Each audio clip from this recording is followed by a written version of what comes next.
Isang mapagpalang gabi po sa ating lahat. Ang aking babasahin ngayon ay makikita sa mga awit, Kabanata 121, talata 1 hanggang 2. Si Yahweh ang ating tagapagtanggol.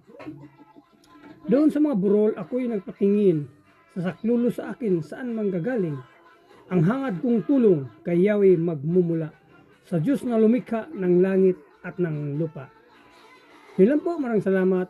Purihin ang Panginoon sa kanyang mga magandang balita. Banal na salita. God bless.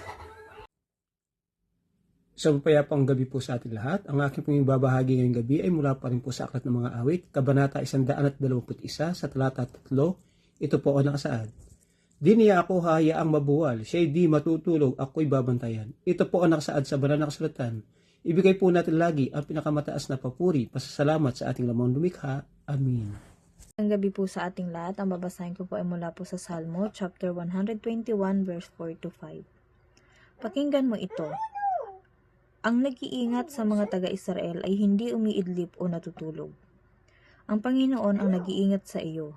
Siya'y kasama mo upang ikaw ay patnubayan. Amen. God bless po. Good morning. Ang aking Bible verse for today is from the book of Psalms, chapter 121, verse 6. Di ka maaano sa init ng araw, kung gabi ay di ka sasaktan ng buwan. Amen. Ang mabuting balita ng ating Panginoon. Isang mapagpalang pagkakataon po muli sa ating lahat. Tayo po ay nasa Psalms 121 verse 7 to 8. So sabi po dito, iingatan ka ng Panginoon sa lahat ng masama. Iingatan niya ang iyong kaluluwa. Iingatan ng Panginoon ang iyong paglabas at ang iyong pagpasok mula ngayon, magpakailanman. No? So dito, napakaganda, no?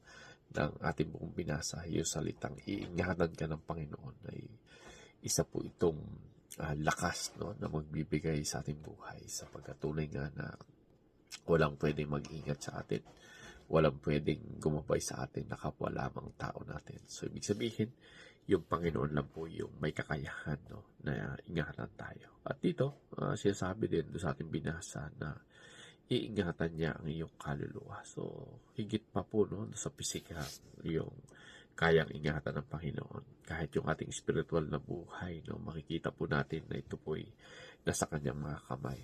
Yung paglabas at yung pagpasok. So lahat ng aspeto ng buhay, no, yung araw-araw na galawan ng ating buhay sa trabaho, sa ating paglalakbay, ito po ay sakop, no, ng pag-iingat ng Panginoon. At dito po sa ating binasa, nano po natin yan na yung mula ngayon magpakailanman, ito po yung proteksyon ng Diyos na hindi pasamantala, kundi tuloy-tuloy at walang hanggan. So, kapag itong mga salita nito, no, kapag ito yung ating buong nababasa sa teksto, talagang magbibigay po ito sa atin ng lakas sa ating buhay, no, na yung Panginoon ang nag-iingat sa ating buhay, kaya wala po tayong dapat ikatakot. So, purihin po muli ang Panginoon, and God bless everyone.